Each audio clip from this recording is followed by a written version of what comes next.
Bom dia, gente. Mais uma vez, para quem não me conhece, eu sou o Alan. Prazer estar aqui de novo.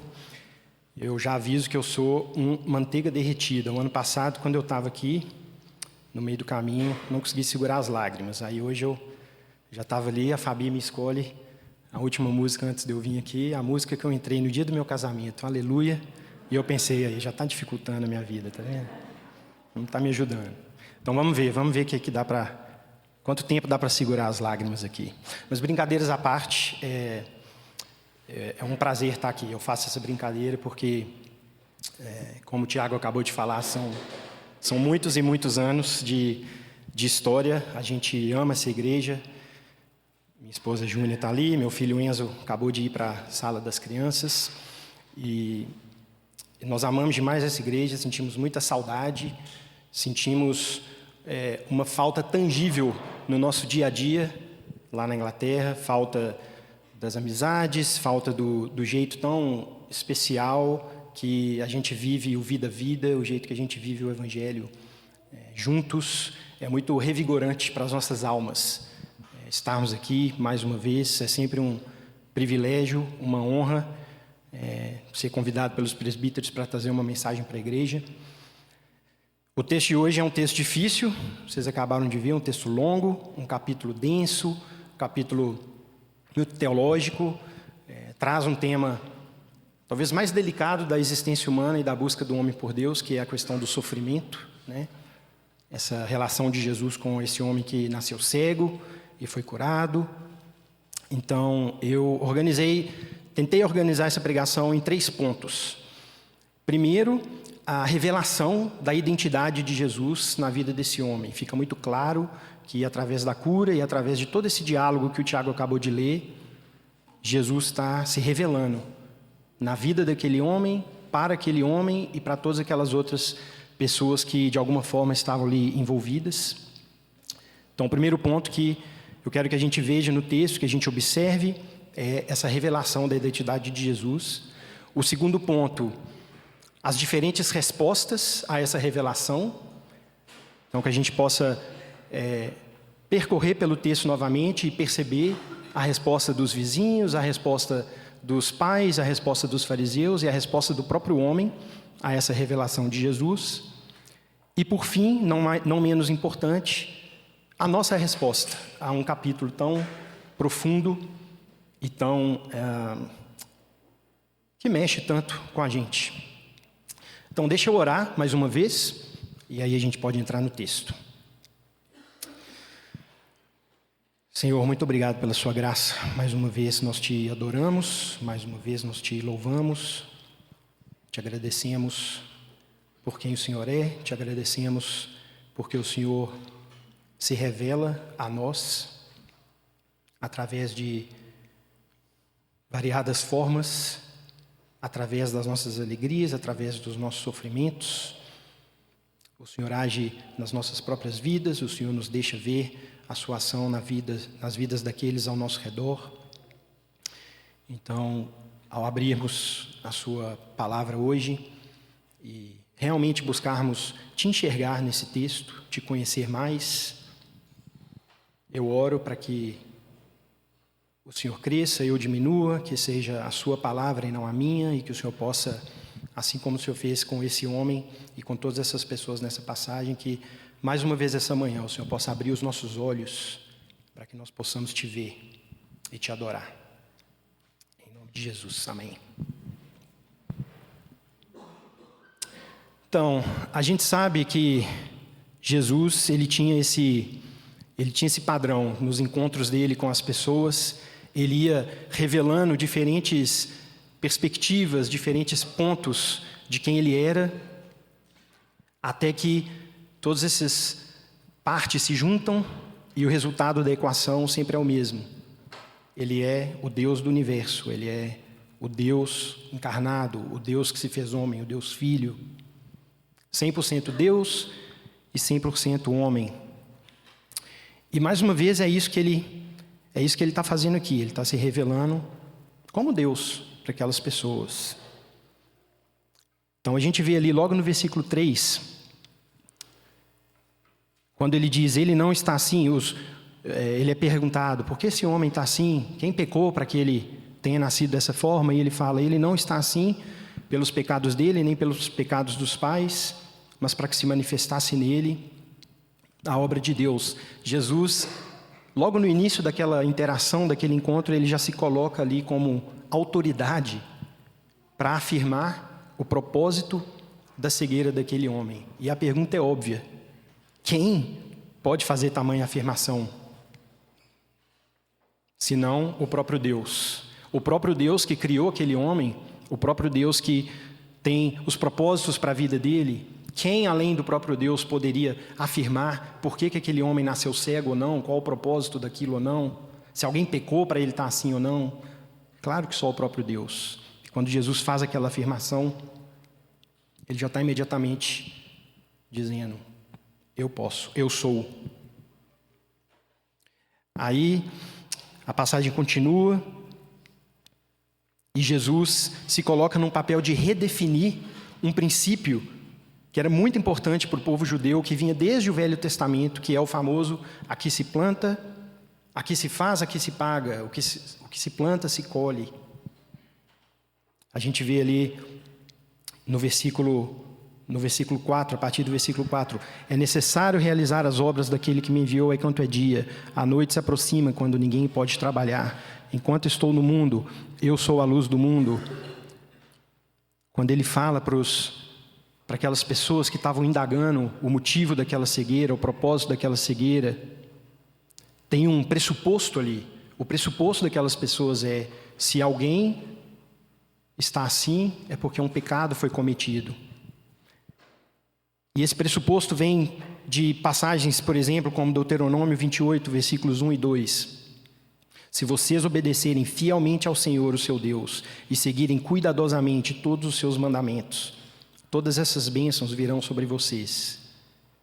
Mas no versículo 15 de Deuteronômio 28, entretanto, se vocês não obedecerem ao Senhor, o seu Deus, e não seguirem cuidadosamente todos os seus mandamentos, todas essas maldições virão sobre vocês. Salmos 38. Senhor, não me repreendas no teu furor, nem me disciplines na tua ira. Por causa da tua ira não há parte sã no meu corpo, não há saúde nos meus ossos por causa do meu pecado. As minhas culpas me afogam. Aqueles homens tinham conhecimento de passagens como essa do Velho Testamento, e daí vinha o pressuposto deles.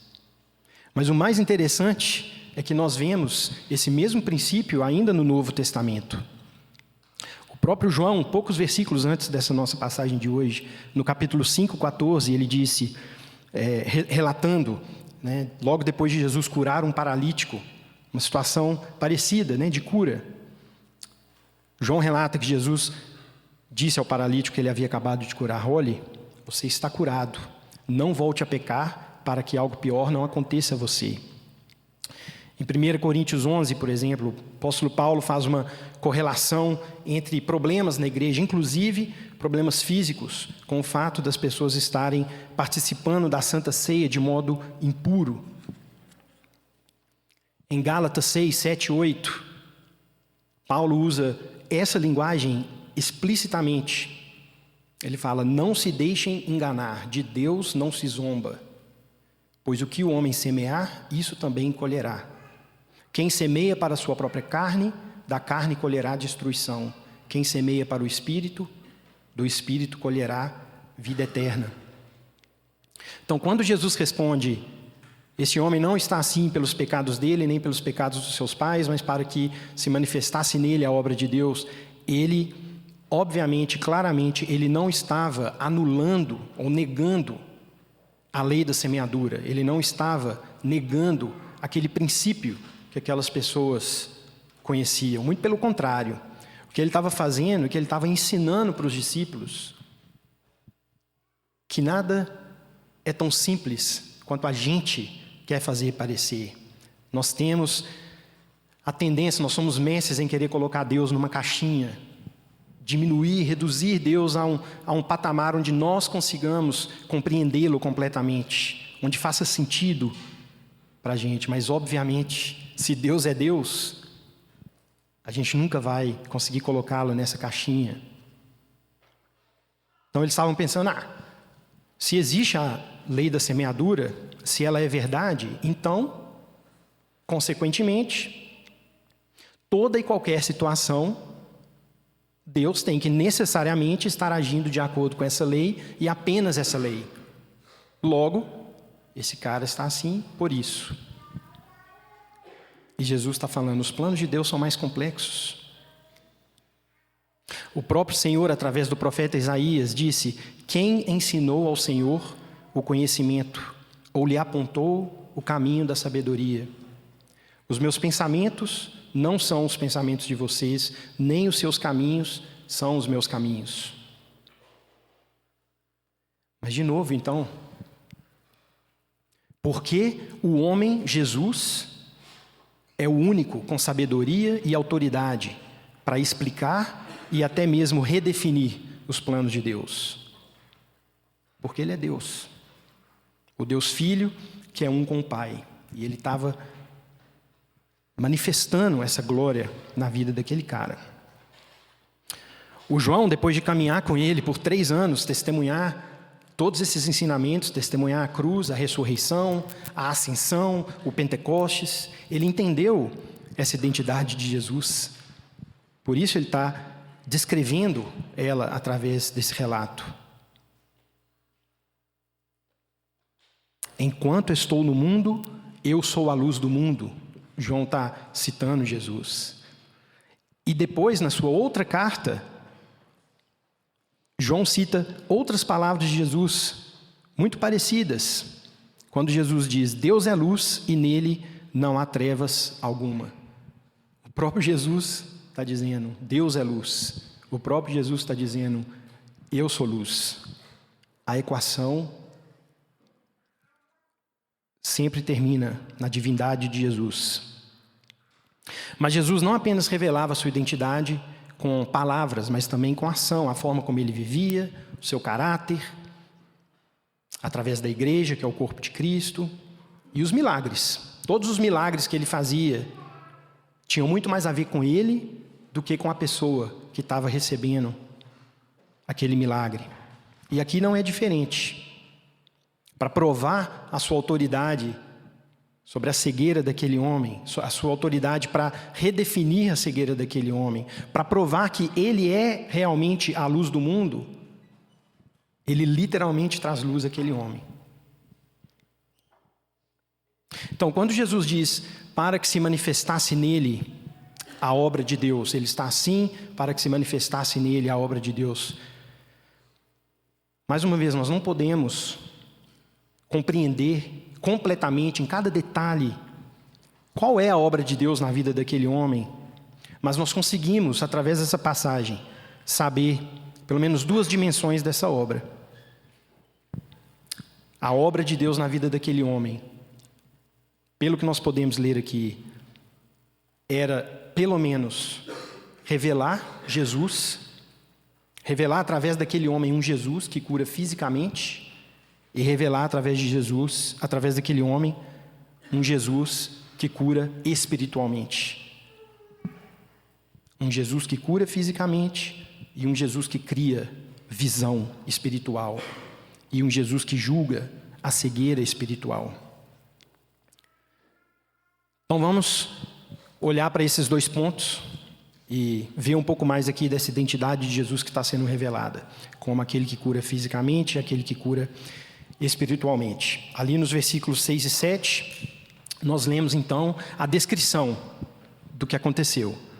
Depois de dizer isso, Jesus cuspiu no chão, misturou terra com saliva e colocou-a nos olhos do cego. Então disse-lhe, vá lavar-se no tanque de Siloé, que significa enviado. O homem foi, lavou-se e voltou vendo. João não explica por que Jesus decidiu fazer o milagre dessa forma um pouco estranha. Obviamente, ele poderia simplesmente ter falado, enxergue, e o cara ia enxergar. Ele podia ter feito do jeito que ele quisesse. João não explica muito bem, mas ao longo da história, a igreja, teólogos, têm trazido entendimentos bem interessantes sobre esses versículos, ou hipóteses bem interessantes sobre esses versículos. Uma delas, uma possível hipótese, um possível entendimento mais geral, é que talvez Jesus estivesse dando àquele homem uma oportunidade de exercitar a sua fé e a sua obediência. Ele teve que confiar em Jesus para deixar Jesus colocar barro feito com cuspe no olho dele, andar até aquele tanque, ainda cego, entrar, lavar-se. Em Hebreus nós lemos que sem fé é impossível agradar a Deus, pois quem dele se aproxima precisa crer que ele existe e que recompensa aqueles que o buscam.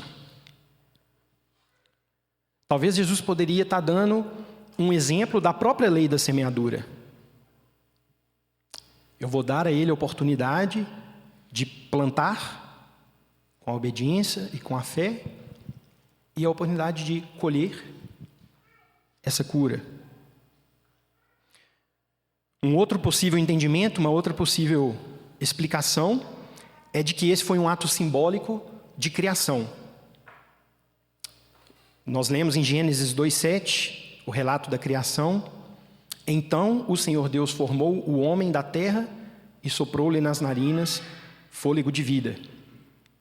No próprio Evangelho de João, no 1º capítulo, ele diz: todas as coisas foram feitas por intermédio dele. Sem ele, está falando de Jesus, sem ele nada do que existe teria sido feito. Nele estava a vida e esta era a luz dos homens. A luz brilha nas trevas e as trevas não a derrotaram. Então Jesus, ele não usa barro feito com qualquer água que ele pegou ali do lado. Ele decide fazer o barro com a própria saliva, com parte do seu DNA, com o seu próprio cuspe, para criar visão onde havia cegueira, para recriar os olhos daquele homem, para trazer luz onde havia escuridão. Uma analogia muito legal com a criação. E uma terceira hipótese, ou um terceiro entendimento, tem a ver com o tanque de Siloé, porque João abre um parênteses para falar que Siloé significa enviado. E provavelmente ele fez isso com um propósito, não foi uma coisa sem motivo. Porque diversas vezes no Evangelho de João, ele apresenta Jesus como o enviado de Deus. João 3,17, 5, 23, 24, 6, 29, 8, 42, 9, 4. É um tema constante nesse Evangelho, João apresentando Jesus como o enviado de Deus. Então é interessante que ele faz questão de dizer que Jesus escolheu mandar aquele homem se lavar num tanque que se chama enviado. Mas independente de todos os motivos e detalhes e por que Jesus escolheu realizar o milagre daquela forma, a mensagem principal é: Jesus tem o poder de curar fisicamente, de criar vida, visão, mobilidade, onde não existia.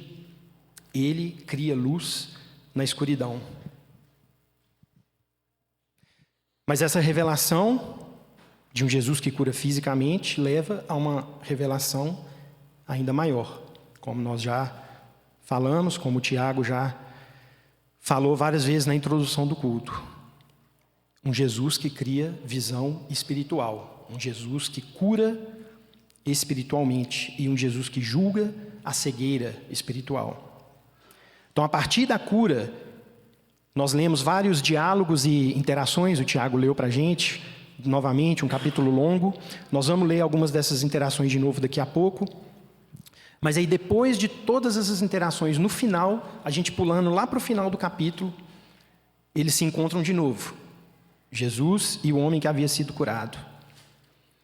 E Jesus pergunta, no versículo 35, você crê no Filho do Homem? Depois de tudo isso, você crê no Filho do Homem? E o homem, ainda não reconhecendo completamente quem Jesus era naquele momento, pergunta: quem é ele, Senhor? Para que eu nele creia. Eu quero crer, mas quem é ele? Jesus disse: você já ouviu. É aquele que está falando com você. Então o homem disse: Senhor, eu creio. E o adorou. Então, depois da cura, Jesus meio que some de vista. Perdão do trocadilho. Quando perguntam para aquele cara: onde está esse homem? Ah, eu não sei. Essa é a primeira resposta dele. Jesus parece que deixa ele passar por aquele momento de reflexão, aquele momento de processar o que havia acontecido, de buscar entendimento, de se ver com a necessidade de responder às perguntas das pessoas, de explicar de novo e de novo. E aí, quando eles se encontram novamente, aquele homem está preparado para a cura que ele mais precisava, a cura espiritual. E ali, naquele momento, Jesus se revela da forma mais completa, mais direta, mais transformadora, mais graciosa, mais amorosa, mais poderosa. Você está falando com o Filho do Homem. Essa terminologia, Filho do Homem, vem lá do livro de Daniel, que esse homem que foi curado provavelmente conhecia, era familiar com essa terminologia. Lá no livro de Daniel, Filho do Homem se referia ao Messias, ao Salvador. Então, quando Jesus diz, você está falando com o Filho do Homem, aquele homem entendeu que o que Jesus estava dizendo era, você está falando com o seu Salvador. Não apenas aquele que te curou fisicamente, mas aquele que pode te curar espiritualmente. E ele não só entende que o Messias estava na frente dele, mas a gente lê que ele crê e ele adora. Naquele momento, Deus abriu os olhos espirituais daquele homem, os olhos do coração. Eu sei que a gente vai cantar essa música daqui a pouco. Abre os olhos do meu coração, Senhor. Foi isso que ele fez com aquele homem naquele momento. Como disse o apóstolo Paulo em 2 Coríntios 4, o Deus desta era, Deus com D minúsculo, o diabo, o Deus desta era cegou o entendimento dos descrentes, para que não vejam a luz da glória de Cristo, que é a imagem de Deus. Mas Deus que disse, lá na criação, das trevas resplandeça a luz, Ele mesmo brilhou no nosso coração, para a iluminação do conhecimento da glória de Deus na face de Cristo Jesus.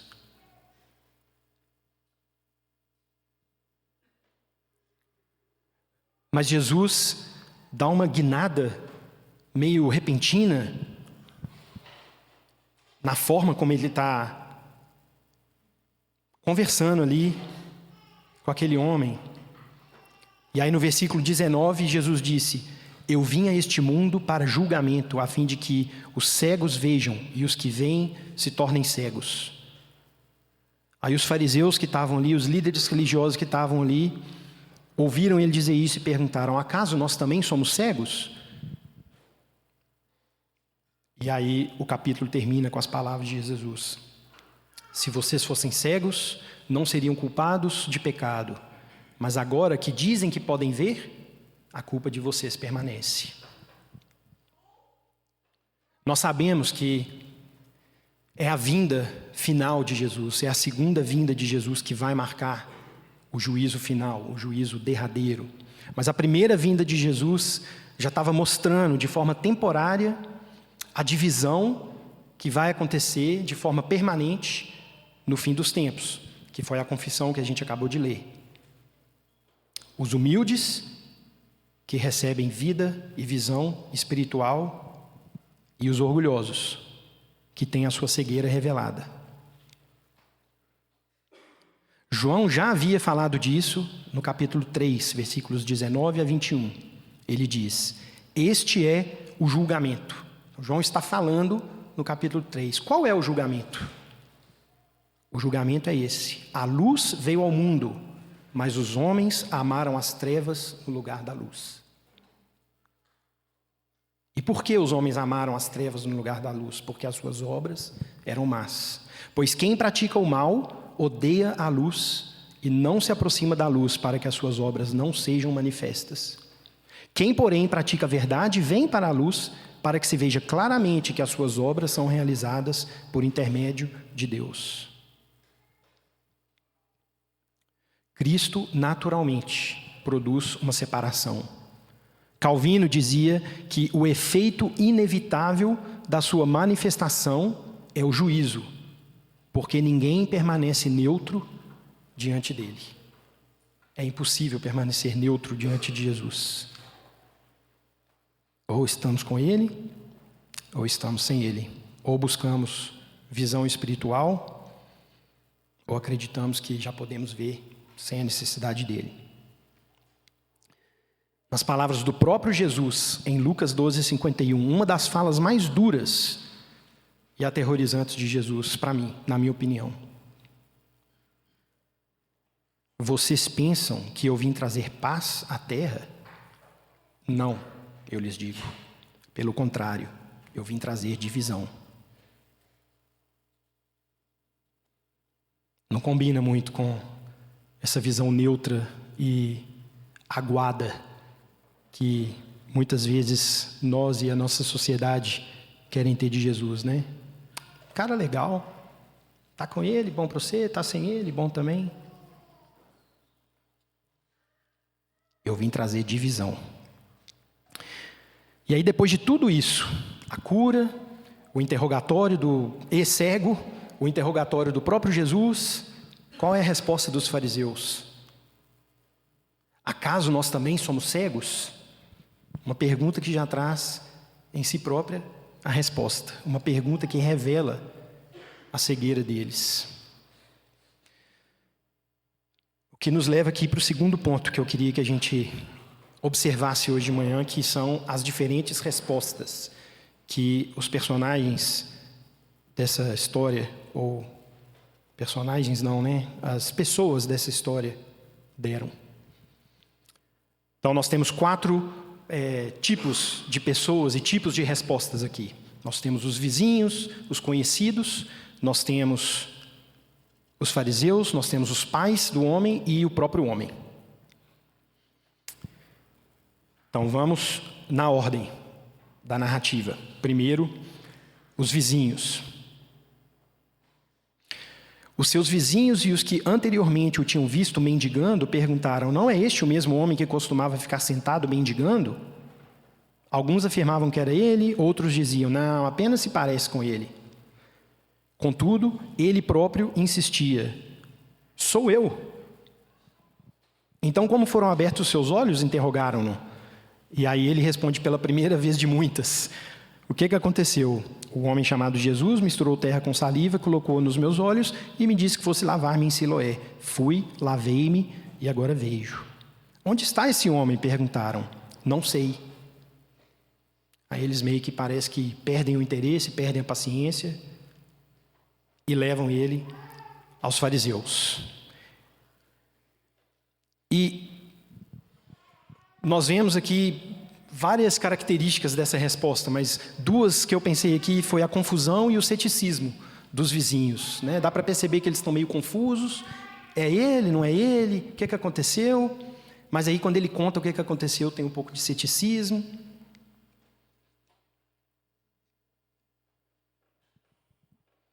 Aquele homem, ele não era apenas cego. Está falando que ele mendigava. A gente sabe por contexto bíblico e contexto histórico que a cegueira, naquela época, muito mais do que hoje, não era só um problema físico, era um problema social. Aquele homem, ele era alijado da sociedade. Ele mendigava, ele provavelmente morava na rua, ele não tinha relacionamentos, ele era tratado como um bicho. Então, quando Jesus cura a cegueira dele, toda a vida dele muda. Está falando que ele não mais mendigava, possivelmente ele arrumou um trabalho, provavelmente ele não morava mais na rua, ele está começando a se inserir em contextos sociais, as pessoas agora conversam com ele, se aproximam dele. Então toda a vida dele muda, não só, ele não é a mesma pessoa e agora enxerga. Tudo mudou na vida dele. E ele falava: sou eu. O texto fala que ele insistia. Ele estava realmente tentando convencer as pessoas: sou eu mesmo. E eu imagino que muitos de vocês já passaram por esse tipo de situação. Eu me lembro, quando eu me converti, eu tinha 21 anos de idade, e eu me lembro que uma das primeiras pessoas para quem eu fui contar que eu tinha me convertido foi 2, na verdade, grandes amigos meus de infância. E eu me converti e tudo na minha vida começou a mudar. E eu lembro que eles falavam, eles não, como se eles não me reconhecessem mais. Eu lembro que um deles falava: agora você é crente, Você está cego, você está sofrendo lavagem cerebral, eu não acredito que você caiu nessa.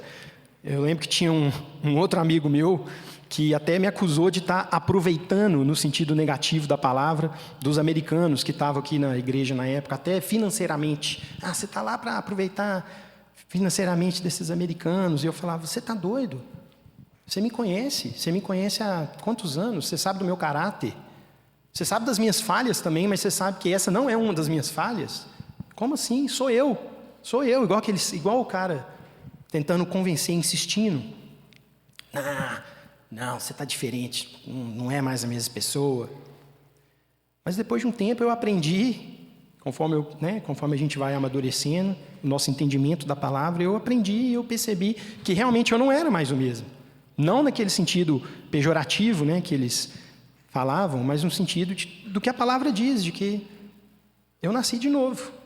Quando a gente se converte, o velho morreu e o novo nasceu.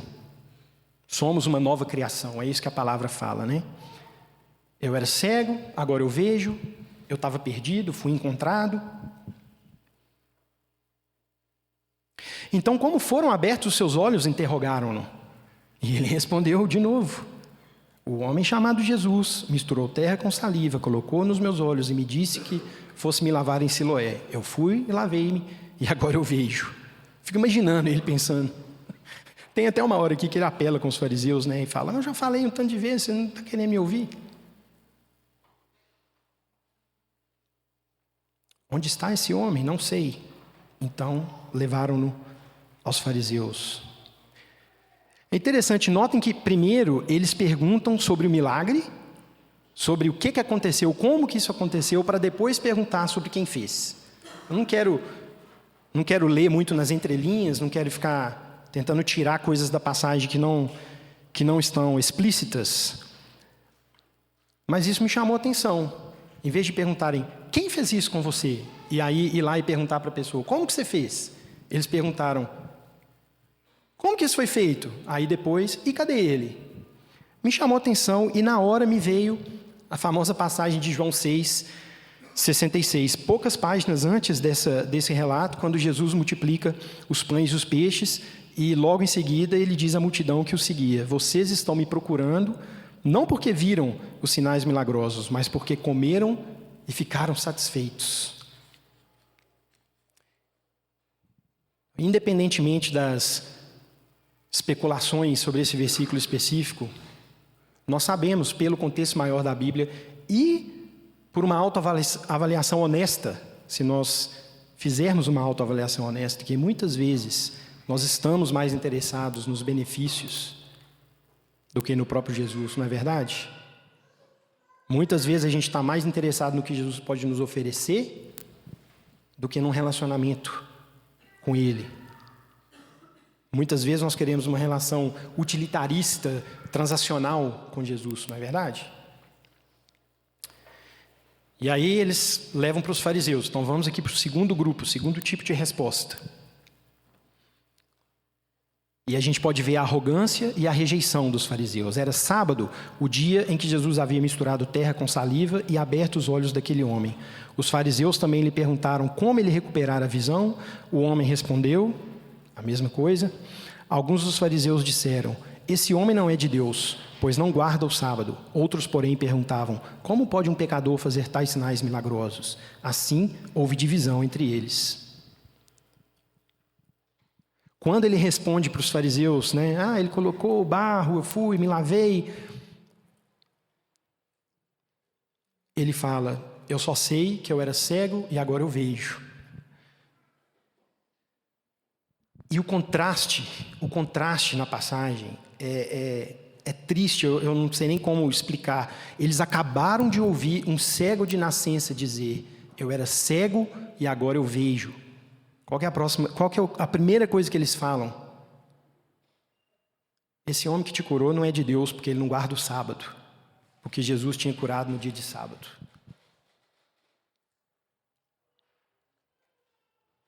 O Deus da compaixão, o Deus de milagres, o Deus de cura, o Deus de transformação, sendo julgado pela hipocrisia e arrogância dos líderes religiosos.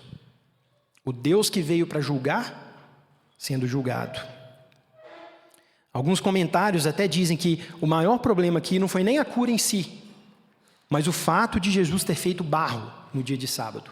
Na lista de proibições dos judeus, do que não se pode fazer no dia de sábado, um dos vários itens não é permitido fazer massa. Para pão, para construção, não era permitido fazer massa. E alguns comentaristas sobre essa passagem, teólogos, tudo, dizem que provavelmente o que mais irritou os judeus foi o fato de Jesus ter feito massa para colocar nos olhos daquele homem. E, de novo, obviamente, Jesus não precisava ter feito daquela forma. Parece que ele escolheu deliberadamente fazer daquela forma justamente para trazer luz à hipocrisia daqueles fariseus. A ironia do homem cego que passou a enxergar e os fariseus que estavam cada vez mais cegos na sua hipocrisia, que não foram capazes de enxergar aquele homem curado na frente deles e se alegrar com ele.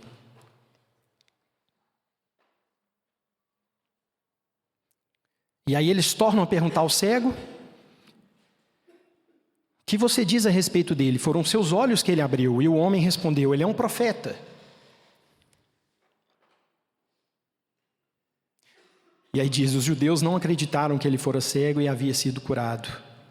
Então eles acabaram de falar: foi os seus olhos que ele abriu. O que você diz sobre ele? Mas aí eles não gostam da resposta e falam: então você não era cego não. Vamos chamar seus pais. E aí nós vamos para a terceira resposta. A resposta dos pais. Que é mais fácil. Eu nem tenho muito para falar sobre os pais, na verdade, porque o próprio João já explica a motivação dos pais. Ele fala que os fariseus perguntaram: este é o filho de vocês, que vocês dizem ter nascido cego? Como ele pode ver agora? E os pais respondem: sabemos que ele é cego, que é o nosso filho. Sabemos que ele é o nosso filho e que nasceu cego, mas não sabemos como ele pode ver agora ou quem lhe abriu os olhos. Perguntem a ele, pois já tem idade e pode falar por si mesmo. E aí João diz: os pais dele disseram isso porque tinham medo dos judeus, pois estes já haviam decidido que se alguém confessasse que Jesus era o Cristo, seria expulso da sinagoga. Foi por isso que os pais dele disseram: ele já tem idade e pode falar por si mesmo. O seu filho nasceu cego e acabou de ser curado. Mas eles estavam mais preocupados se eles iam ser expulsos ou não da sinagoga. E aí eles voltam para o homem, né? Os pais falaram: vai falar com ele. Aí eles voltam e vão falar com o homem de novo. Parece piada, né? Se não fosse tão trágico, seria cômico. Eles vão falar de novo com o homem. Pela segunda vez, chamaram o homem que fora cego e lhe disseram: para a glória de Deus, diga a verdade. Sabemos que esse homem é pecador. Sabem de tudo. Ele respondeu: não sei se ele é pecador ou não, mas uma coisa eu sei. É aqui que ele fala: eu era cego e agora eu vejo. Então lhe perguntaram de novo: o que ele fez a você? Como abriu os seus olhos? E ele respondeu: eu já disse e vocês não me deram ouvidos. Por que querem ouvir outra vez? E aí mostra a coragem que esse homem está ganhando ao longo desse processo. Porque o medo que os pais dele acabaram de mostrar, e que ele provavelmente teve também dos fariseus a vida inteira, ele acaba de perder esse medo, porque ele dá meio que uma tirada neles, né? Acaso vocês também querem ser discípulos dele? Ele meio que insulta os fariseus, né? Para os fariseus aquilo ali era um insulto. Tanto que diz que eles o insultaram de volta e o expulsaram do templo. E eles falam: discípulo dele é você. Nós somos discípulos de Moisés. Sabemos que Deus falou a Moisés, mas quanto a esse, nem sabemos de onde vem. E aí o homem dá mais um passo, que é defender Jesus. O homem respondeu: ora, isso é surpreendente. Vocês não sabem de onde ele vem. Contudo, ele me abriu os olhos. Sabemos que Deus não ouve pecadores, mas a quem o teme e pratica a sua vontade. Ninguém jamais ouviu que os olhos de um cego de nascença tivessem sido abertos. Se esse homem não fosse Deus, não poderia fazer coisa alguma. Então ele está começando a pegar o ponto. esse homem tem que ser Deus. Entre a primeira experiência com Jesus e o encontro de conversão no final do capítulo, existiu um processo na vida desse homem. No versículo 9, ele lida com a incredulidade dos outros. Sou eu mesmo. No 11, ele reconta os fatos. No 12, ele diz que nem sabe onde Jesus está. No 13, ele encontra os líderes religiosos. No 15, ele reconta os fatos de novo. No 17, ele já tem uma opinião mais formada, ele está achando que Jesus é um profeta. No 21, ele percebe que não pode contar nem com a ajuda dos pais. No 24, ele leva uma pressão dos líderes religiosos para mudar a visão dele. Mas ele não muda. No 25, ele já passou a considerar a possibilidade de Jesus ser mais que um profeta e não ter pecados. No 27, acabamos de ler, ele perde a paciência com os líderes religiosos e já não tem mais medo deles. No 30 a 33, ele começa a defender Jesus, acabamos de ler, antes mesmo de crer nele completamente, antes mesmo do encontro final, ele já estava defendendo Jesus, está pregando para os fariseus. No 36, ele se abre totalmente para Jesus e no 38 ele crê e adora. Esse processo é muito legal, não é? Eu estava lendo esse processo e ficando empolgado no meu coração, vendo os olhos dele se abrindo cada vez mais, cada vez mais. Não é assim na nossa vida? Os nossos olhos foram abertos em um instante, mas aí o resto da vida eles continuam sendo abertos, não é verdade? Eu fico empolgado porque me fez lembrar da minha própria história, da história de vários de nós aqui, vários de vocês que eu conheço, o processo de cada um de nós. Eu me lembro de quando eu era super cético, quando as pessoas falavam da obra de Deus na vida delas. Super cético, chato. Eu me lembro do Diego falando que isso era loucura, que a ideia de Jesus não era compatível com a intelectualidade da universidade. Ficava citando Platão para a gente, você lembra disso? Eu lembro da Aline Junqueira está aqui? Ah lá, ó, tá lá no fundo a Aline Junqueira. Defendendo a religiosidade da Igreja Católica, depois começando a ficar incomodada com aquela religiosidade, depois abrindo mão daquela religiosidade, dizendo que queria buscar um relacionamento mais real com Jesus. Eu lembro da minha irmã, que muitos de vocês conhecem, não está aqui hoje, mas logo quando eu me converti, ainda super imaturo na fé, ela jogava na minha cara: você vai na igreja, mas dentro de casa dá para ver seu pecado, viu? E aí, anos depois, ela vindo chorando, me pedindo perdão e agradecendo por eu não ter desistido dela.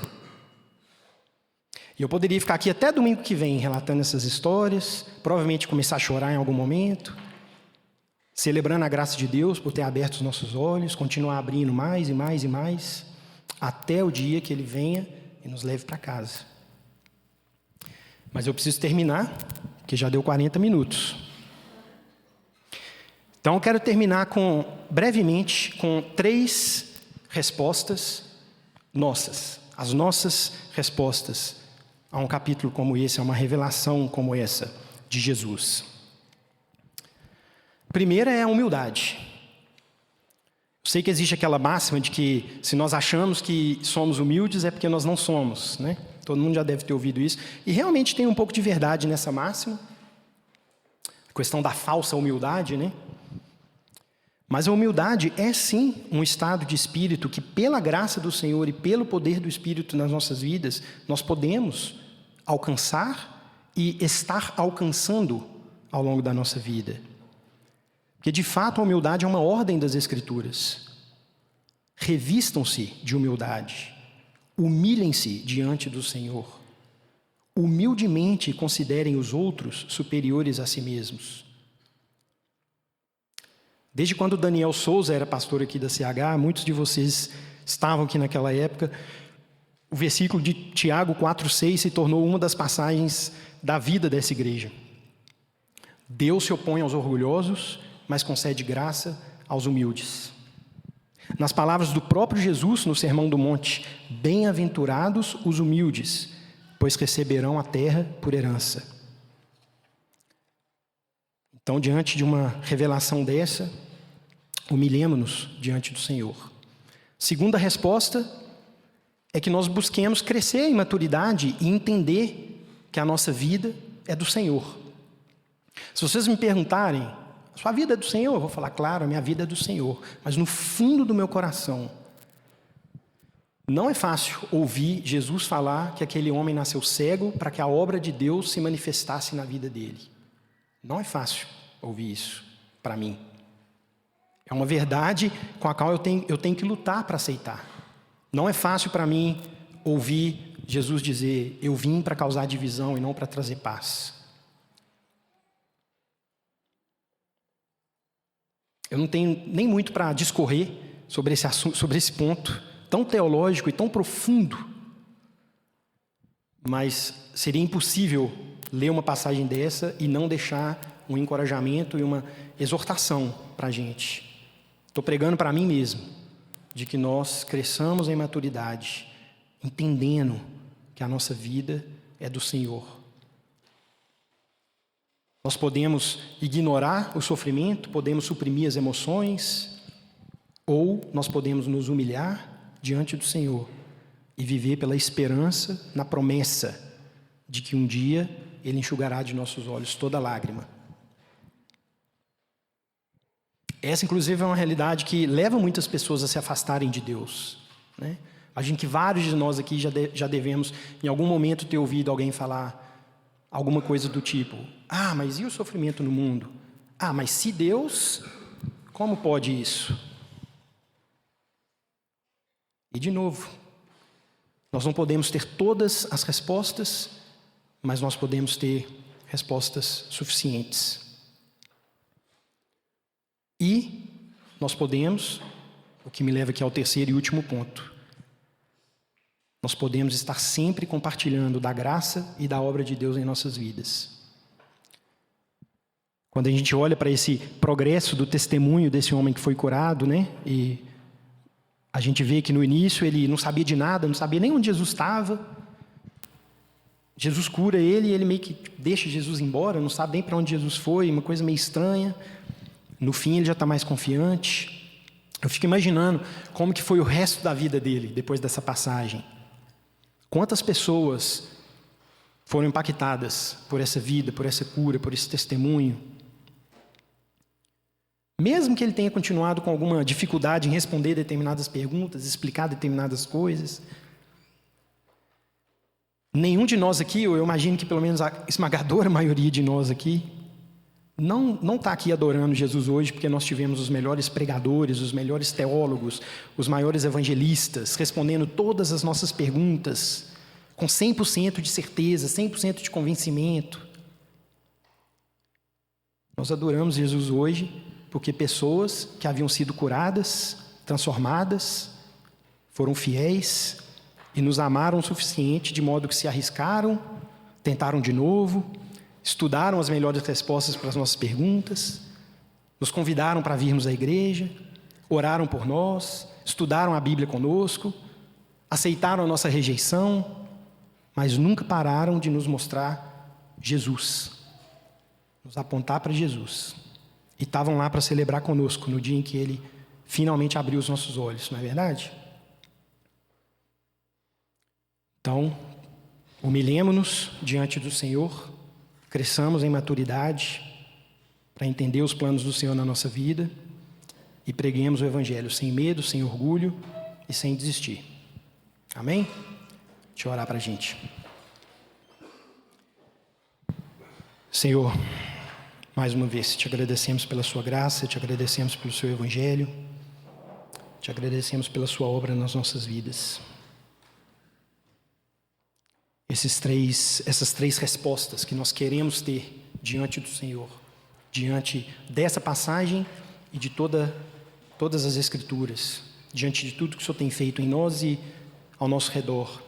Essas três respostas que nós queremos ter, nós não conseguimos sem ser pela sua graça. Nós precisamos que o Senhor continue abrindo os nossos olhos, ou os abra pela primeira vez, se tiver alguém aqui hoje que ainda esteja cego, que não esteja vendo a sua luz, que o Senhor abra e continue abrindo, continue nos dando, pelo poder do seu Espírito, a capacidade de nos humilharmos, de crescermos em maturidade, de te compreendermos e de pregarmos essas boas novas, que são a única esperança para esse mundo tão caído, tão quebrado, tão destruído, tão sofrido.